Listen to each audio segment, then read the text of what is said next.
Hey guys, welcome to Cricket Fanatics Magazine. This is your podcast show. I'm your host Khalid Mohideen, smiling today because United beat City. So let's just get that out of the way.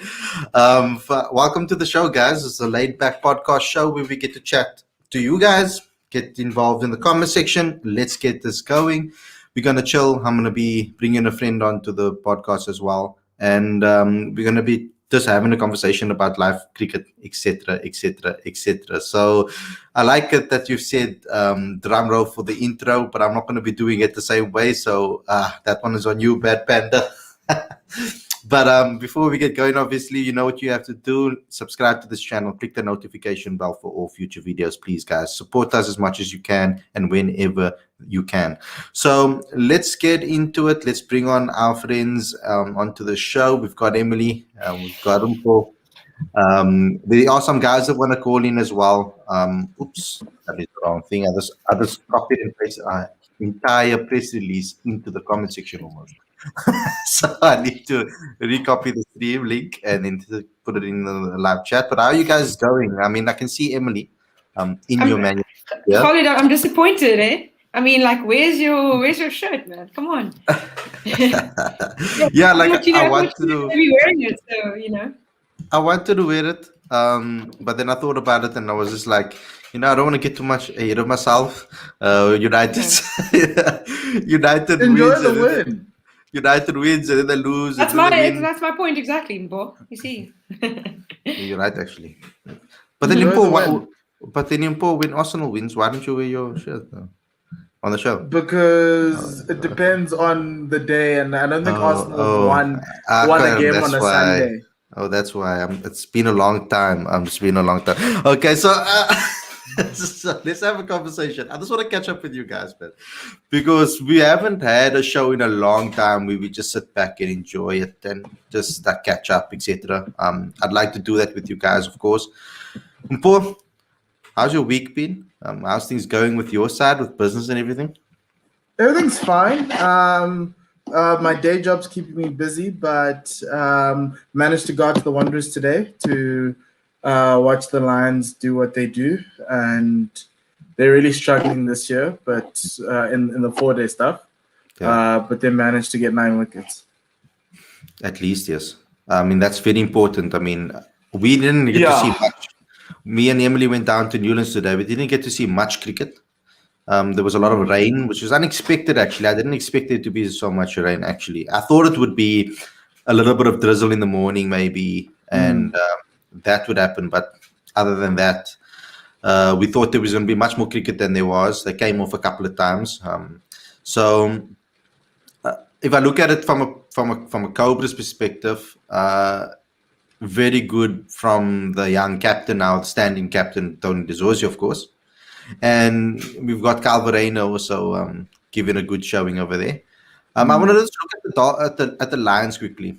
As per usual, it's guys that we expect to perform. I think Luther Sepamla showing again what he can do. And Sasana Magala showing again what he can do. And then obviously we got Yoriza Hendricks that did okay as well. But I mean that Ethan Bosch 100. Yeah, that was something else. So explain that to me. It's in the context of the day. So I think the first hour, the Lions and Lens were wayward. Luto, Aldred, Hawken, Bjorn Hendricks weren't getting much. Then obviously Luto took the first wicket. And then from then on, the Lions had the Dolphins 152 for 5, which when you're chasing a batting bonus point, that's a really great place to be, because then you have 7, 8, 9, and 10 to get out, and with that bowling attack, you should have. But Kazondo he had his defenses up; they're very good. And then Ethan Bosch on the other end just was getting some long hops. He was getting balls that were full and wide, and he was putting them away. Some really lovely cover drives. He didn't pull the ball much, which is something that the Lions didn't want to do. I was surprised he didn't bowl the short ball, but the Dolphins Ethan Bosch really batted well. It was 104 for 123 balls. So that gives you an indication of what was going on. There were a lot of 4 balls. And it was largely due to I think the Lions bowlers, once the ball got softer and the sun came out and baked the pitch, there wasn't much in it for them. And yeah, it kind of felt like they didn't have any ideas, and just here's the thing, right? So Reza Hendricks bowled some offies. He got taken to the cleaners. Oh, not too bad. We was scoring at about 6 runs and over. And then John Tirapulana bowled some offies at the other end. So we had spin twins trying to get the Lions from over 70 to over 80. And Rapulana gets the wicket of Kazondo, who was trying to clear Lutu Sipamla at a wideish mid-on. And it was, you sort of think, okay, cool. This is interesting. And then obviously Ethan Bosch just kept on going. He just kept on pushing. And like the Lions weren't great today. It wasn't a great bowling performance. Bjorn Hendricks was slightly off. Sisana Magala bowled well. They got wickets, and you can look at that scorecard. Guys got wickets. It's just it wasn't what you would have expected from a team that come next week, Monday, when we start again, Kagiso comes back into the side, and so does Temba Bavuma, and guys are fighting for spots, and possibly even Bjorn Fortuin when they play against the Titans. And so for a first day, you would say you'd be disappointed that the Lions couldn't bowl the Dolphins out under 300. Ethan Bosch did bat really well. I think they could have been tighter on their lines and lengths, but nobody put their hand up to say, I'm the guy who's not going to be taken, who's not going to lose a spot because Kagiso comes back next week against the Titans. Yeah, so we just got a quick call that is called in for the first time. I'm going to bring you onto the stream. It's up to you what you want to talk about. So first and foremost, welcome to the show. Where are you from? Tell me a little bit about yourself and who do you support? I'm from India, Bombay, Mumbai. And, I just finished a stream on my channel as well. We did a stream on India versus England. And okay. I'm a musician, actually. I work in Bollywood. And, so a huge cricket fan like you all. So thank you for putting me on the stream. I've been watching this channel since 3 years now. Since India toured South Africa, and Khalid, I've been watching a channel for a very long time. So thanks, man. Some great work that you do. So yeah, I have just a small question for you all, since you follow South African cricket much better and closer than me.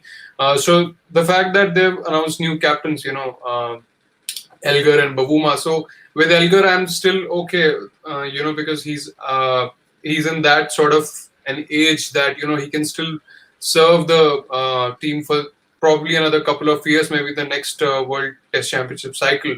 But with Bavuma, I have my doubts, because here's a guy who wasn't really a first choice in the 11 in white ball cricket, and he has hardly played any international games. So suddenly to make him the captain, do you think that's the right call, or did they not have any other choice? Maybe a Rassie van der Dusen? Okay, so Umpo, you want to take this one? Rassie. Okay. So Umpo is a Lions supporter, so that's why I'm giving it over to him. So look, I think so if you looked at the core guys from an ODI perspective or limited overs perspective going forward, Timber's name was always going to be there. Timber, in the 2019 World Cup, many people were complaining that Timber wasn't even there or wasn't provided an opportunity to stake a claim for the limited over side, because he had started so well. He scored 100 against Ireland. He never got any other games. I think he played against Bangladesh and he did quite well. And so people were expecting Timber in the next iteration, going to the next World Cup, to become part of this squad that was being built. So now, from a domestic perspective, I think Khalid did a show last week about how many trophies the Lions have actually won. I think it's about 5. Of those trophies, Timber's captained about 4 of those sides. He's won a 4-day competition on the last day when the Cobras needed to avoid a defeat. They lost, and the Lions came through with a win on the last day of the domestic championship. I'll never forget that. I think he's done that twice. He's won the Momentum One-Day Cup. He's won the CSA T20 Challenge, scoring 100 last season in the final. Yes, against the Warriors. and also with that cementing a place in the T20 squad. And so it was a progressive move from CSA, and sometimes you need to make bold decisions. I've been asking for people to make bold decisions at Cricket South Africa. This is a very bold decision because of the fact that you are saying to the country and to everyone else that Temba's my guy going forward. And from a leadership perspective, we saw that last week. He led the Lions to win. Domestically, he's got those credentials. He's ticked them. And then also in the test match format, right? In the test matches, he's been the guy when South Africa have always been in trouble over the past 5 years. He's been the guy who's always had his name on the score sheet. It's not, he doesn't score a lot of pretty 50s. He doesn't score a lot of big runs. But what he does is that he helps and supports the lower order and bats with the lower order. We've seen it countless times.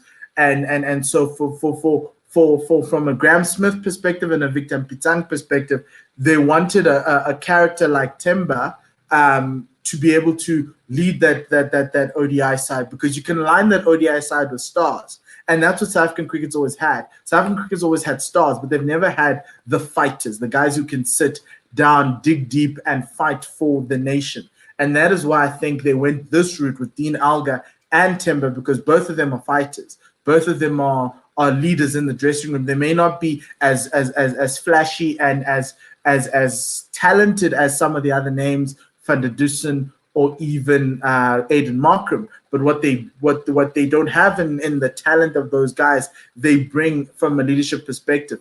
And I'm not saying, and I've heard a lot of people calling Temba's captaincy a Tim Payne captaincy. No, it's not. Temba's going to put up the numbers. He averages 55 in the 6 ODIs that he's played. He averages 33 in the T20s that he's played, but his strike rate, most importantly, it's above 130. So if you look at the numbers and you look at someone who can build a team around, I think it was a great, bold move from CSA to pick him, because I think from that perspective, even if necessarily the numbers may not come, he has the certainty that he's in the side, and there'll be other players who can back him around, who no longer have the pressure of captaincy, and they can play their natural game. Because if you look at that ODI side, you can have guys like Rassie van der Dussen, you'll have guys like Quinton de Kock, you'll have guys like Janeman Malan, you'll have guys like Aiden Markram, you're going to have guys like Reinhard van Tonder knocking on the door. And all you need is a guy, a leader, to bring them together and bring the best out of them. If Temba can bring the best out of the Lions, which has been the most successful side in domestic cricket over the past 5 years, why not at the Protea level? And that's something a lot of people are missing, is that Temba has earned his stripes as a captain domestically, and he's shown that. And the fact that he's also knocking on the door from an ODI and a T20 perspective makes the quick decision a lot easier to make him captain. Yes, I'm sad that Quinny de Kock lost it, but I do think it's a great progressive move to take South African cricket forward. Sorry. Yeah, just on that, on top of what Tumpo said as well, we need to remember that in modern day society and in modern day cricket, you need a guy that can be able to sit in front of the media and talk without feeling pressured. Like we saw often with Quinton de Kock, maybe in recent times, in the recent press conferences, playing with his nails or not being so interested or not wanting to come to press conferences, etc. You want a guy that can sit in front of the media and answer the tough questions and can hold his own and can talk about what it is like to be a South African cricketer. I think that when it comes to being a cricketer in South Africa and really living the struggle in South African cricket and understanding where South African cricket must go and where we must be and how we can change the structures to increase the amount of players coming through the system, Temba has lived it. He's been through the struggle. I mean, coming from a difficult environment, making something out of his career, he can really be a guidance to the next generation of cricketers, and that's very important because South Africa is currently in a situation where we are in that phase where we're trying to find the next generation of major superstars. We've lost a lot of major talents, and we need that guy that's kind of the pivot between this and the next generation of great South African teams. I'm not saying that this team can't be a great South African team, but it is definitely going to get them, because currently when you look at the guys that are performing at domestic level, they're all around the 21, 22-year-old, 20-year-old mark. a lot of the top guys that are performing consistently. You've got your Calvin Reiners, you've got your Marco Janssens. They're all in that 20. Reinhard van Tonde, Gerald Coetzee, Lifa Ntanzi, so many, Senitemba Klashile, all of these youngsters that are actually putting up their hands at domestic level. So you need a guy that they respect as well, that can be in that pivot to take us into the next generation. Emily, I don't know if you want to add to that. I think you both hit the nail on the head there. I think I just had one little point to add to it. Like as he said before, that it's not just out of the blue sort of a decision to make Bavuma the captain, because he has done it at the domestic level for years and he has proved it there. So if they had to choose somebody new, why don't they look at Aiden Markram as an option? Because he has been touted as one for the future. He has captained at under-19 level as well, and I don't think he has played a lot of ODIs as well. He is mostly preferred for the test matches. So why was he not the right option for white ball or even for red ball for that matter? So for Aiden, at the moment, Aiden he hasn't necessarily cemented his place in the ODI side at all, or the T20 side at all. When you're looking at guys like Janaman Malan that are probably opening the batting for South Africa, and you're looking at guys like Rassi that are in the team as well currently, and if you look at that top four, currently there's no space currently for Aiden Markram at the moment knocking on the door. He's been knocking on the door domestically. He's been really good. I don't understand why he hasn't been in the ODI setup, but if he hasn't played in ODI cricket since he played against India in the World Cup, I mean, we haven't really seen Aiden much in the ODI format. He's more, people are looking at him currently in the South African setup more as a test arena. I can understand when you are picking a guy like Aiden, it's the obvious decision you might think, but I feel that domestically he hasn't captained at all. So when you look at a guy like Temba, who's really been in the trenches, captaining aside, he's captaining the likes of Rassie van der Dussen, he's captaining the likes of Reza Hendricks and Bjorn Fortuin and all of these stars at the Lions. Josie Stars as well. He was the captain of the Josie Stars. Yes, they didn't particularly perform as well as we'd hoped, but Temba was one of the shining lights in that particular team, actually. So it was one of those situations where Temba seems to find himself in fighting situations. I feel he embodies what South Africa is about. The fighting spirit, the mentality, the strong mindset. It's something that he can really rub off on other players. Now, people are easy to criticize Temba. Very easy, especially in the longer format. But I feel that if you listen to the way Quentin de Kock speaks about Temba as a player, if you listen to his teammates as well, the likes of Ryan Rickelton, I had him on the show, he spoke about it as well, on what Temba is like in having him in the dressing room. If you hear Enoch Nkwe, who's the assistant coach, how he values Temba as an asset to the team, it's very important that also counts, because when you look at Faf du Plessis, right? When Faf du Plessis initially took the captaincy, people were really asking questions about his performances and the way he was performing at the time. But there was something about him that really added value to the side and brought that team together. It actually made him a better player. I feel, and I don't want to bite my own words over here or swallow my own words, but I feel that the captaincy will make Temba a better player going down the line. But is there any other questions you would like to ask before, or you want to add on that?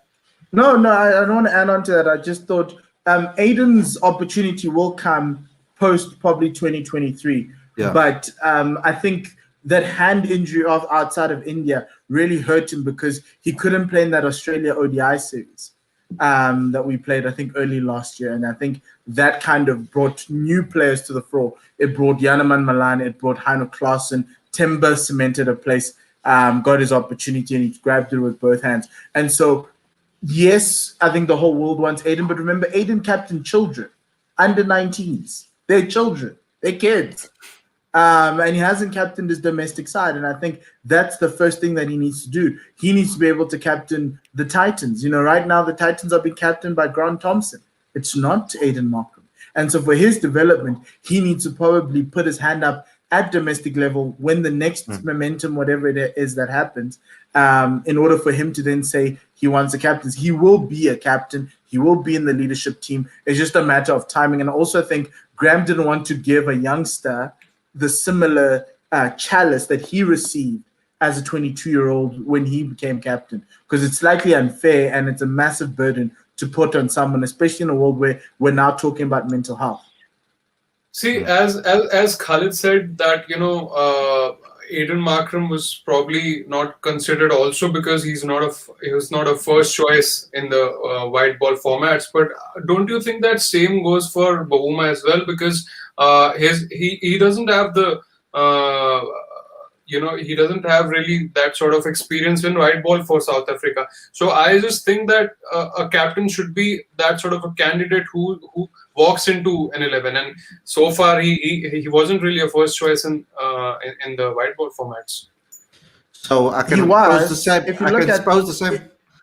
if you look at the last T20 teams before COVID and the ODI teams before COVID, Timber had already gotten his opportunity and he had cemented his place in that side.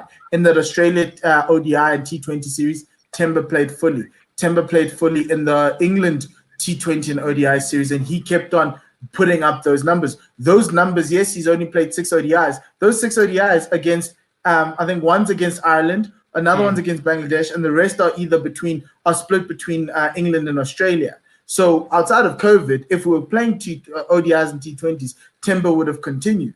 So you can say with the new regime, Timber would have cemented his place in the side. It's just that yes, he hasn't played a lot of times. The thing about it is that if you look at the ODI side as a whole, outside of Rassie van der Dussen, there isn't anybody who you can captain.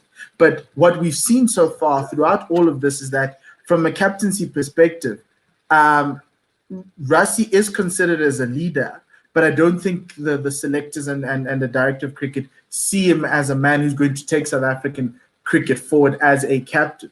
And even domestically, he doesn't captain. Timber captains. And so it was a time for them to make a call and say, we're moving the team forward. Timber's done enough to keep himself in the team. And if we can build the team around him for the next 4 years, for the next 3 years, why not make him captain? And so also similar to the Yeah, if that was the case, why not make Bahuma the captain in test matches as well? Because he's playing that format as well. But in test matches, Dean Elgar has captained South Africa before he captained in India when we played there. And Dean Elgar is more deserving in the 50 over game. If Dean Elgar played in ODIs, Dean Elgar would have probably been captain of the white ball team. But he isn't playing in ODIs, and you can see what they've done is that they've made Timber vice captain. So what their thinking was we need to find guys who are settled in the side, guys who can take the pressure, guys who can play this thing. And Dean Elgar was always the right choice from the beginning. It was never a situation where we needed to find someone else new. It just I don't know why it took them this long. But Dean should have always been captain, and he did well when he captained the Proteas. I think in India when Faf was banned or whatever it is, he's always done a great job. So yeah, and it's only for the next 2 years. After that, they'll take another view. I think after that, it might just be Timber, or it might go to Aiden Markram as everybody wants, because obviously Dean's 33 now. He'll be 35 at the end of the next World Test Championship, so they'll have to make another decision. You see, I think the decision to make to take an experienced captain right now, especially until the 2023, we're making it seem like the 2023 World Cup is so far away. It's around the corner. I mean, there's 2 years. I mean, it's like we're making it seem like it's flip. Timba's going to be captain for the next 6-7 years. That's the case. They said 2023 World Cup. They'll see afterwards again after that. But when you look at it, I also think that 2 years difference is a massive difference. I feel. Personally, in age, I'm talking about between Rassie and with the likes of Timber. I mean, currently, if you're going to go with the experience, putting Aiden, the pressure on Aiden now to be a young captain to take us to this World Cup now that's coming up, the T20 World Cup, and then taking us to his first World Cup as a youngster after only 1 year or 2 years as captaincy is a lot of. It's going to be a lot of pressure on a guy that has never captained at the domestic level before. Now, I think that they looked at the candidates available to us at the moment and looked at who are currently good captains that are knocking on the door for the ODI team who have cemented their side. I mean, we did loads of shows with some of the guys on the show, and everybody picked Timber as their opening batsman. Majority of people picked either opening or number 3.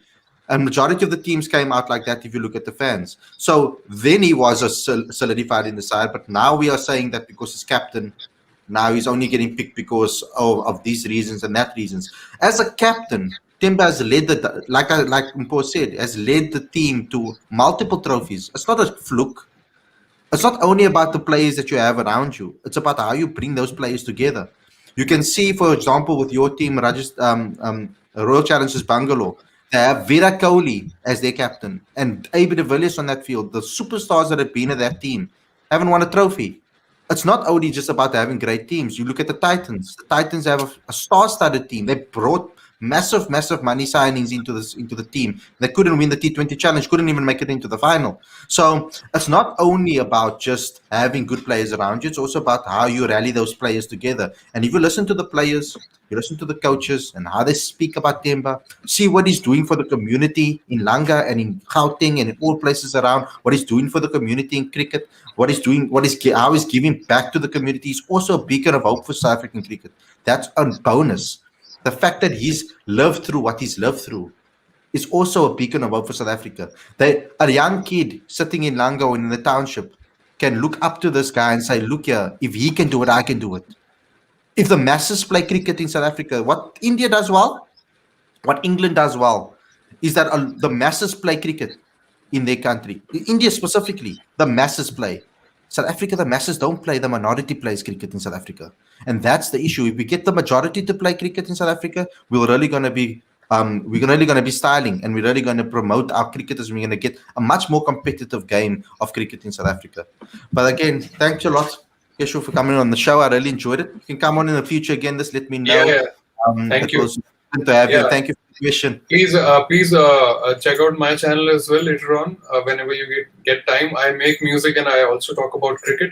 So hopefully, you guys might join on my channel as well someday. So thank you for putting me on the stream.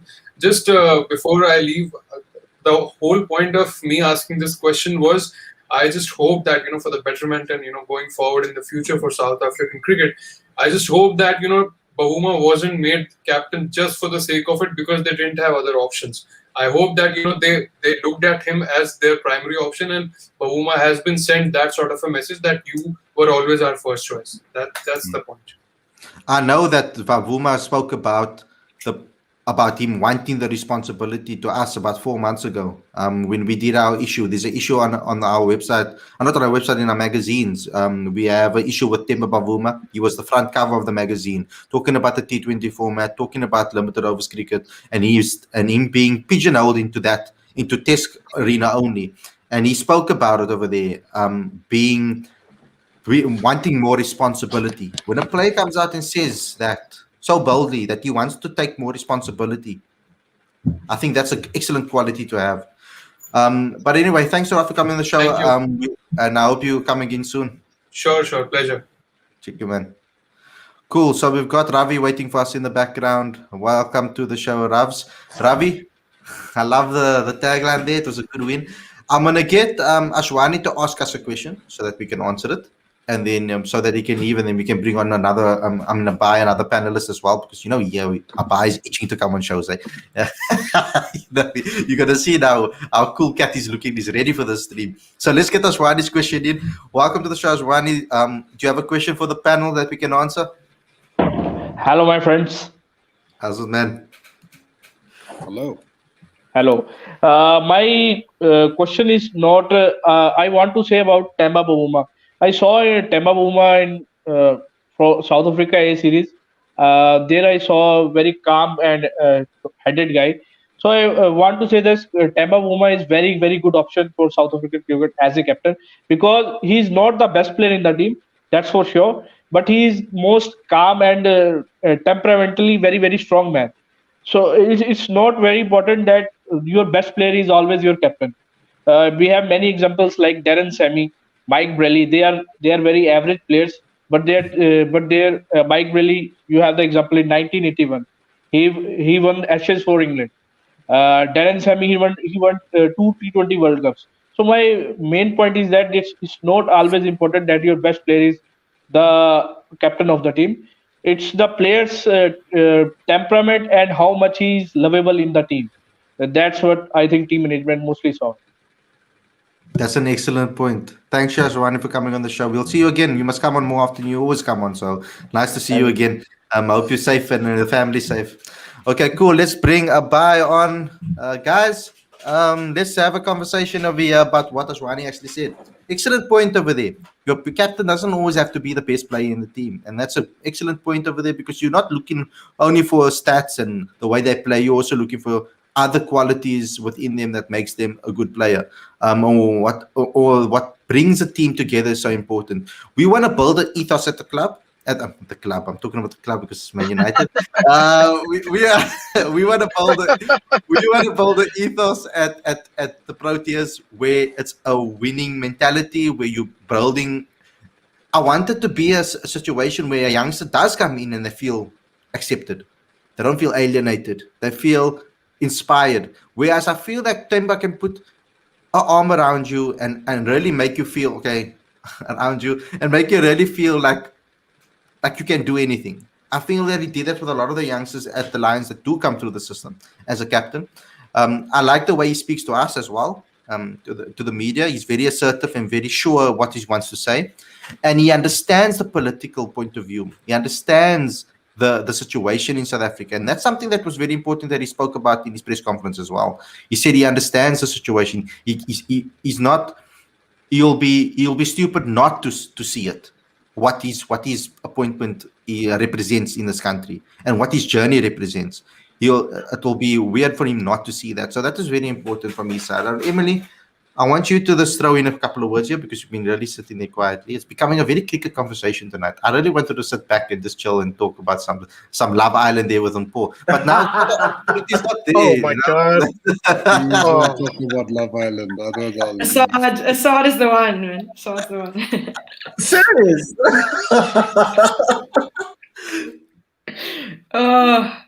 What is the question? Just tell me about. Have you watched Love Island? Let's start with that question. Yes, I do. Yeah. Actually, unfortunately, but I do. It's like once you start You're out watching, of my you just circle get of hooked. trust. You see that? It's like heroin. We're just all addicted. It's so bad for so many reasons. But oh my word, I can't stop watching it. Of course, it's not African, man. One day What I is want to the point of the show? I don't get it. For people to fall in love and make money. To find love, but like find love and make money. Like every other sitcom on television. Everybody's friends at the moment. Everybody's friends at the moment. Yeah, The what's friend it? Friendship zone. Island. Come join Friendship Island. Yes. Yeah. Anyway, but Em, I want to ask you, man, as a player through your system, playing cricket for so long. I mean, what to you makes a good captain? If we're going to talk about captaincy, what to you would make you say, "Oh, that captain was a really good captain"? Oof, there's many things, but I think the first thing that I thought of is the person has to be selfless. You know, you can't be someone who is just going to think about yourself all the time or do what's going to, help you. Obviously, you've got to be a team player, of course. You've, like you said as well, Khalid, like you have to be there to support a youngster. If there's a bowler who's just gone for 20 odd and an over, it's you going over to him and sort of encouraging him and helping him out. And yeah, just not sort of putting him down for that, but lifting him up. I think it's very important. And then as well, I think you mentioned it, is how you speak to, press, how you conduct yourself. There's many different things, but also I think positivity and belief and really wanting to do it, really wanting to have that responsibility is very important as a captain. Yeah, that's true. I mean, Abai, are you okay there in America? Do you guys have is your Wi-Fi okay there? You look a bit frozen. Yeah, he is frozen. Whoops. Okay, we're gonna have to say bye to Abai when he comes back. Ravs, great to see you. Huh? Not seen you in a long time.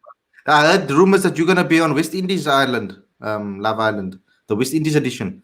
They on the islands. They don't call it Lava Island. They just call it Love Island. They call it an island because it's an island. Love Windies. Hey, look, I joined that. They're playing some great cricket right now. Okay, they are. Man, but they're scaring me for a World Cup. They are scary. I worked it out the other day. there's about 40 names on paper that could fit into that first 11 for the T20 World Cup. 40. And that's incredible because I think only 2 other teams I think could match that. But it's just crazy how deep that talent pool is in the Windies at the moment. And it's a very good thing, especially considering they obviously want to go in there to defend their title. No, but that's what happens when you and I'm sure those other 2 teams are countries that have established T20 tournaments like the IPL as well as the BBL. I think the Pakistan Super League's getting there. Pakistan are now getting that pool of players. England have their own special way of selecting players out of their little system. But it's India and I think it was a CPL that's made the West Indies such a strong group of guys, because quite frankly, I wouldn't have picked Wayne Bravo. I would not have picked okay, I still would have picked Karen Pollard. I wouldn't have picked Chris Gale, because you've got guys like Andre Fletcher, you've got Nicholas Puran. I love Wayne Bravo for the song. I'm giving you the Pogba finger. No, but dude, you know what? I have to disagree on Fletcher, but wait, Mpo, you can continue. No, but I'm done. Like, Lendl Simmons. Then you're gonna tell me you want Marlon Samuels. Okay, Oh no! Next thing you're gonna say you want Marlon Samuels. Oh no, Marlon is he's sitting on a bench somewhere. He's happy where he is. He's got his 2 championships. He doesn't want to come back. He's on Love Island, West Indies. He's on Love Island. He's at the original Love Island, Jamaica. That's an island, people. Can you imagine a Love Island? Can you imagine that? Imagine not a Jersey Shore, but like a windy shore, like a Jersey Shore type of vibe in the West Indies. Oh, you sick? It'll be like 2 episodes long because people die in that. You would die in that show, man. There's no like, oh, we're gonna break up a fight. People will watch you die. Like they'll just like watch somebody bring out a machete and that'll be the end of the show. Right bro, there. What times were you living in? 1998, 89, 85? Jamaica's rough, bro. Jamaica is not all resort life, man. It's not sandals. Sandals what you see on TV. This is the. What about Barbados? Yeah, again, it's also look. I think a lot of the Caribbean islands, and maybe this is education for everyone. Obviously, they feed off tourism. In some cases, ecotourism. So that's what you'd see in terms of their positioning. So you wouldn't really see the major challenges that occur in some of those countries. But again, maybe it's amazing how we've deviated from Love Island here. To an actual island with you made it actual very dark. Like I was expecting this colorful experience, and you just made it like bloodshed. I was like, wow. How did you get to there, Ravi? Come on, man. Be more lighthearted. Look here, bye. You haven't said anything. You come and you go. You come and you go. So what's up, bro? I don't know. I guess it's just problems with my phone. But anyway, where were we? So when I first joined, I think you were talking about Bavuma getting nominated and why he's the ideal choice at the moment. So if I were to add to that, I'd say I think it's kind of unlucky that he recently got called up again to the ODIs and T20 squads when he should have been around for when he should have been picked much earlier than that. But anyway, it's nice to see that he has become a much better player. And now that he's going to captain, because he's done wonders for the Lions when he was playing franchise cricket. And remember, I think in the last CSA T20 challenge, it was I think 2019, he scored a century in the final against the Warriors. So he definitely has the ability, and he's led the Lions to multiple titles across formats. So I think it's only going to get better from this point onwards for South Africa. Yeah, I want to actually ask you a question. The COVID situation now currently in the USA. How's it going over there from that point of view? And you know that Major League Cricket that we were talking about talks about that. How is that progressing, etc.? It's expected to happen later this year.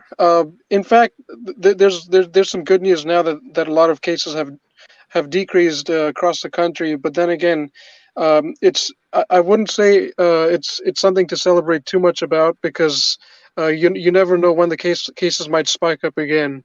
So it's just better to take things safe at this point in time. What you mean I don't watch the news much, Ravi? Because you're busy watching Love Island, you don't watch CNN, Sky Sport. The people put the dashboard there. This is how many infections. This is how many No, I'm not deaths. talking about from that perspective. I was just talking from a sporting perspective, man. Like when they will see likes of Major League Cricket start again. Because I mean, we've got some guys that signed there, you know. So in South Oh, A Africa, bunch of South Africans, actually.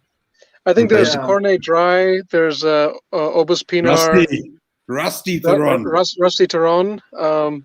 Few more names that aren't coming to my mind right now. Dane Pete. Dane Pete, yes. Shadley van Schalkwyk, didn't he also do it? Yes, he's in the US as well. Shadley there. Oh, nice. Yeah. Lovely. Shadley van Schalkwyk, yeah. Yeah. Guys, can I ask a question?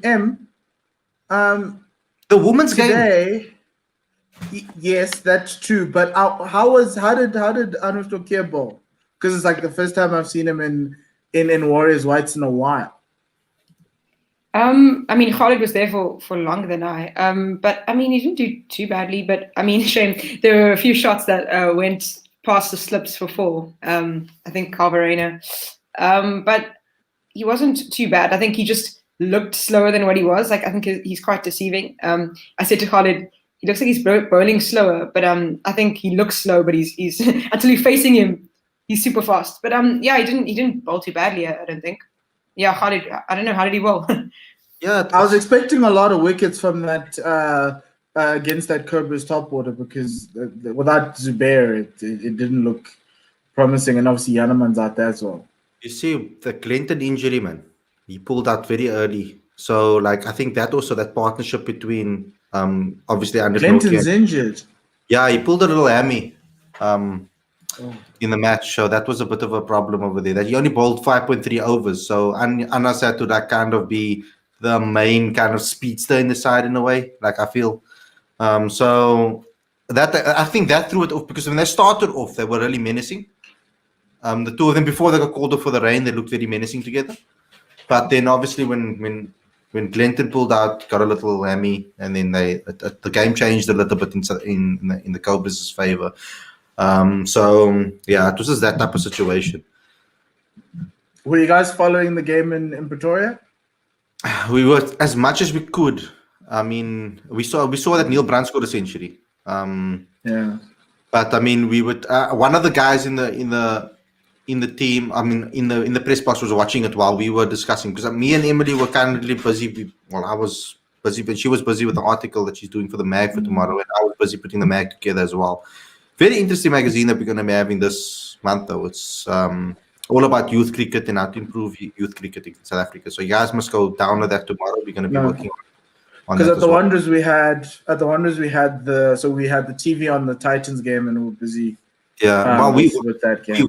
We wanted that, but there's something wrong with the TVs at Newlands. I think they didn't put it on. So Well, it's a construction site still, so yeah, we know that. Yeah, don't have to remind us. We have to walk in there all the time, like with all the dust around us. At least it's a Pokestop in Newlands, so I can go there and play Pokemon Go a little bit in the Newlands. Oh, is it? Yeah, Darn, man. You really just say that. Oh. Really, just say that. Ravi, stop showing your age. No, you keep showing your age. Pokemon was Ravi- your buzz when you were growing up. How can you not have No. Pokemon? We practically founded Pokemon, and you made it into a little game. We were Pokemon's running 25 around. years old. Come on now, Ravi, man. Pokemon Go is great. Did you try it? Ravi, No, should you try it, must it's try cool. You must try it. It's But there's a pretty fun. couple I things missed I out want on to. I'll tell you. I I'll missed give you out guys on a the nice. Pikachu midweek. There's a couple things you'll never see me doing. One, I'll never play Pokemon Go. Two, I'll never refer to Woolworths as Woolies. Three, Yeah, that's what also about one of the TikTok? big What about deals. TikTok? Yeah, 3 I won't do. I won't do TikTok. And the bonus round, this is 4. I this is 4. I won't watch Love Island. You're right. You all can pay me money. You all can pay me an Okay, extra I salary. promise you. Hey guys, with, it's starting in 14 minutes, so let's wrap this up, please. look at this. Oh, I forgot Yeah. I forgot it was on Shame today. He's getting his own little Actually. snacks there. You have your little snacks there, No, little where's Shame? popcorn, little popcorn Shame waiting video? to watch that. And Paul, No, that's- do you call Woolworths Woolies? Because if that's the case, that's going to put the huge strain on our relationship. It's Woolies. It's always so I can't do Woolworths it. for clothes, I can't do it. Woolworths for clothes, Woolies for food. Because for You me, see, I could Woolies do. food is Woolies food. I could say McDonald's is Mickey D's, and I could call Burger King the BK Lounge. Right, that's where it's at. Okay. But Woolies, I can't do. I can't. I can't. So you guys need to watch Coming to America. Actually, yeah, I watched Coming to America yesterday. I need to Don't watch save- it again. No, Before. no, save your hour and a half. No. Oh, the sequel. really? Is it out? Yeah, it's out on Amazon Prime on Friday. So I took time yesterday after Arsenal decided to show me flames. And yeah. Was Like it bad? every week. But I think maybe it's just that maybe it's just the mood that you carried over from the Arsenal game. No. No, Killed the your problem humor. is Humor. Did they I'm not- did they I'm a admonish fan- the original storyline? They admonished it. They're completely. Yes, no, it's similar to they had moments where they brought people back to the original storyline. You kind of picked up the original storyline very quickly. It was mimicked again in this one. Obviously now it's the king's son, who's now going through the same thing the king went through in Coming to America 1. It just the jokes weren't funny. That type of comedy is meant for the 90s. Now it's I just sat there going, oh no, guys.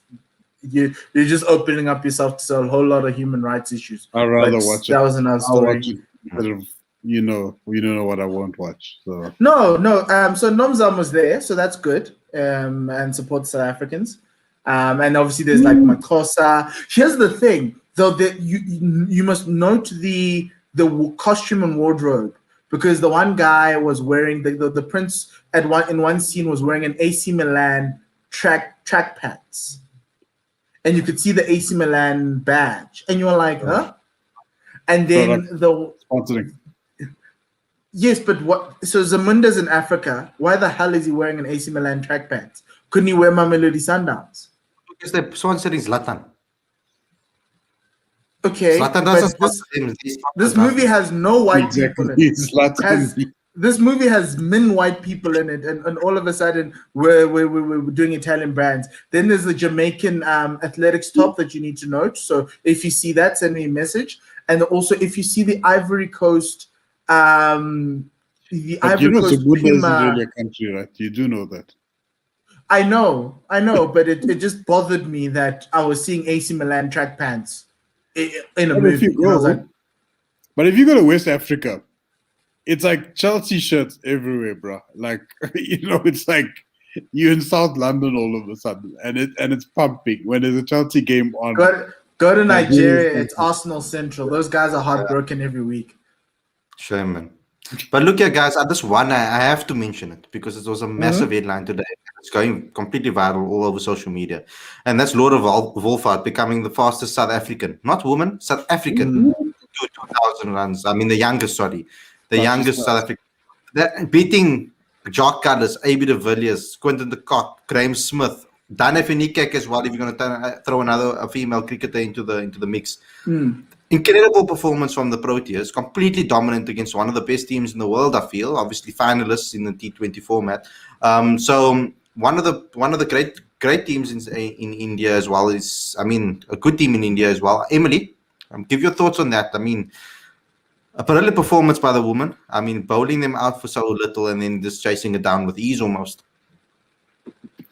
Yeah, to be honest, it didn't go the way I expected it. I mean, obviously being in India and, prepping, having 2 days of prep only, and sort of going out there and being that clinical. I thought it was going to be a lot closer than it was. But yeah, really good bowling performance.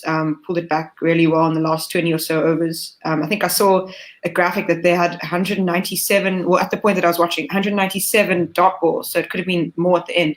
But that's so many dot balls in 50 overs. So I think, yeah, really good bowling performance. Obviously, Shibby again, another 3-for.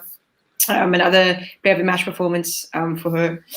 And then obviously Laura and Lizelle just absolutely annihilated the Indian bowlers. I really thought they were going to pick up some early wickets, which they failed to do. But I think I was impressed with how they played both spin and seam. Yeah, you know that the women also struggle against spin, and often we also have a lot of dot balls and struggle to rotate the strike for spin. But I think we played spin really well today. And seam as well. Unlucky LBW there, going down leg for sure. And then unlucky with Sine as well. But yeah, it was a really good clinical performance from us. Very happy to be 1-0 up. Yeah, when I saw the score at first, man, I wasn't really registering because I was thinking about obviously magazine work and stuff. So when I looked at the score, I was like, oh, it's T20. I was like, I forgot that it was ODIs first. So I was like, oh, T20 score. Let's say that's a very good score for T20. We'll see how it goes there in India. And then I realized, flip it, wait a minute. So ODI.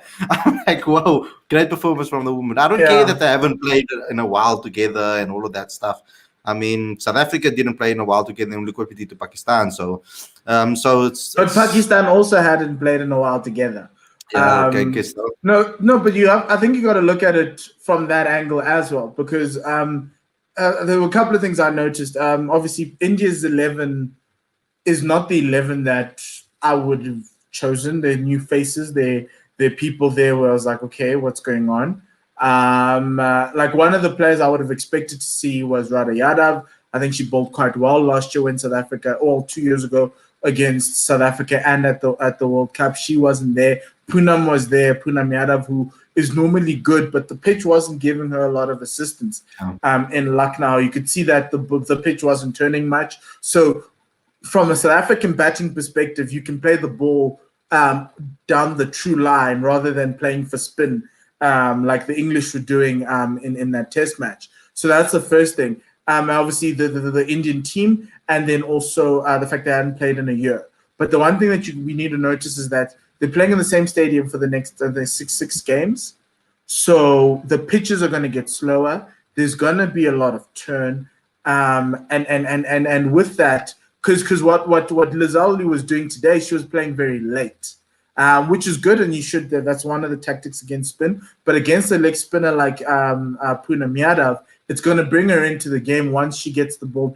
Because all you need is one ball to turn, and then the straight one becomes a dangerous ball. So it's going to be very interesting to see how they handle it going forward. They played a team that was undercooked. India are going to get better as it goes along, and for me, that's what I'm hoping to see. I'm happy that.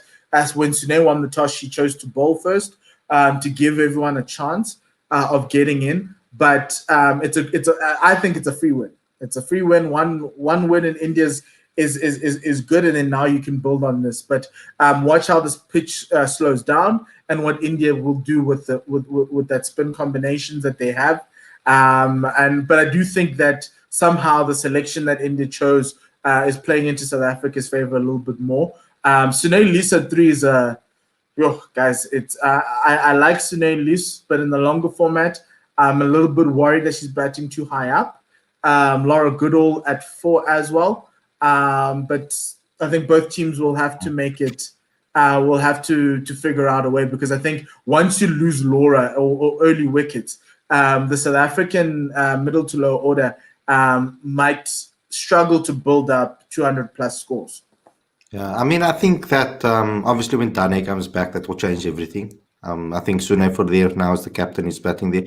She does have the ability with the bat as well to bat well. I think that maybe she's just a little bit off, but she will showcase her talent, I feel. But I want to see Faye Tunnicliffe, man. I want to see her get an opportunity. I was going to say the exact same thing. I want to see Tamsin Brits as well more often. I want to see some of the newer guys. Sanala Jafta. I want to see some of the newer guys get an opportunity as well. So yeah, let's go at it here, guys. I think that it was an excellent night, a fun conversation. I really enjoy this podcast show so that we can just have a conversation that is not so much interviews and talking, etc. But to everybody out there, thank you a lot. I see someone asking what's happened to Zubair Hamza. He's just injured at the moment, so that's why he's not playing in the Cobra side, if you wanted to know that. Thanks a lot for all the comments, guys. Please get involved in the super chat next time so we can read out your comments, because we can't always get to them if we're having a conversation with each other. So to break our conversation, you get involved with the super chat. As you can see, the instructions are on the screen and in the description as well.